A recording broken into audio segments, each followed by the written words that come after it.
सारख्या एवढ्या प्रमुख गावामध्ये 25 वर्षापासून विकासाच्या दृष्टीने अभाव होता।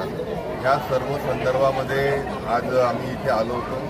विशेष करून जो ब्रिटिशकालीन पूल असेल किंवा आपला बसस्टँडपासून कपिलेश्वरपर्यंतचा रोड असेल, आपल्या राज्य सरकारच्या केंद्र सरकारच्या विविध योजना, लाडकी बहीण योजना असेल, शेतकऱ्यांना विजेच्या संदर्भामधली माफी असेल, या सर्व योजना जनतेपर्यंत पोहोचता आहेत की नाही या सर्व संदर्भामध्ये पाहणी करण्याकरता आम्ही आलो होतो। नक्कीच निवडणूक देखील केरळमध्ये चालू आहे आणि मला अपेक्षा हीच आहे की अतिशय भरघोस अशा मतांनी जनता ही योग्य उमेदवारासोबत प्रामाणिक, इमानदार, तरुण, तडफदार अशा उमेदवारासोबत मागे नक्कीच राहील।